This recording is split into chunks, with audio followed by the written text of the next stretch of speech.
Gokushufudou, or The Way of the House Husband Part 2, is a continuation of Season 1, adding 5 new episodes, episodes 6 through 10, to fully complete the season. The premise focuses on Tatsu, a legendary underground yakuza, aka the Immortal Dragon, abandoned his former life in exchange to become a fiercely loyal stay-at-home husband. This is a comedy through and through, and it makes it abundantly clear the moment you start watching it. Much like Part 1, Part 2 is a set of 6 mini-chapters from the manga jam-packed into one episode, where we see Tatsu, his wife Miku, and their friends partake in hilarious day-to-day life activities from grocery shopping, hanging out at a park, and more. The music is actually really good and adds to the comedy. Hearing Tatsu open up about why he enjoys going to a theme park and in the background they play something soft and melodic because he's expressing his sensitive side is pretty hilarious. To even hearing something upbeat and exciting during an intense beach volleyball game is a nice touch as well. Tatsu gives off a frightening presence and aura, intimidating many people who engage with him, and I love how the tension is broken almost immediately when the people who are frightened of him are caught off guard by Tatsu's actions. For example, Tatsu can be holding a knife up in the air and say, "When you mess up, you really gotta clean up straight away," thinking he's about to murder someone, but nope, he meant clean up the cutting board he was using to cook some food. Hearing Yakuza lingo expressed like this all throughout the show is why I think the comedy is so strong here. Speaking of expressions, you can't go wrong with either the sub or dub versions, while I found myself switching back and forth appreciating all the performances here. While I would say the Japanese VAs give off a bit more enthusiasm with their lines, I love what the English VAs bring to the table as well. Jonah Scott, who voices Legoshi from Beastars, really shines at Tatsu here, and of course, Kenjiro Suda, who nails everything he does, knocks it out of the park as Tatsu as well. Okay, so let's now get a bit controversial with the animation. It's no surprise the animation in Part 2, much like Part 1 of The Way of the House Husband, will either turn some of you off or come across as charming because of its goofy premise. I've read the comments in my original review for Part 1, and I know many people have said this was what the mangaka or the author of the story wanted the show to look like, but I still don't really buy that. Hey guys, I think the author's intent on Dragon Ball Super wanted the anime to look like this too. It's charming, right?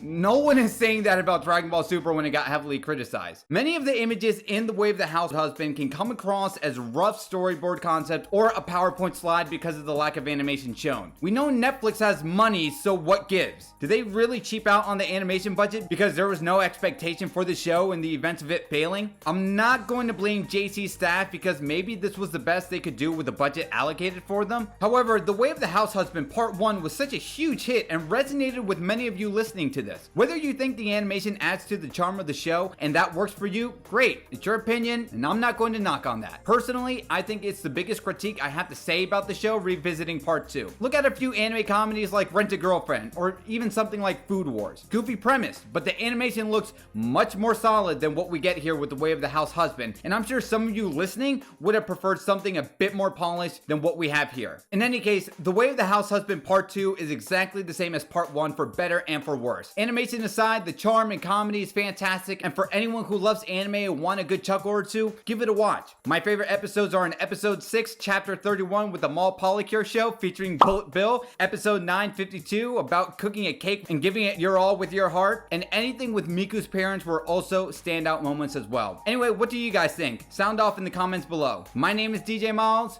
Take care.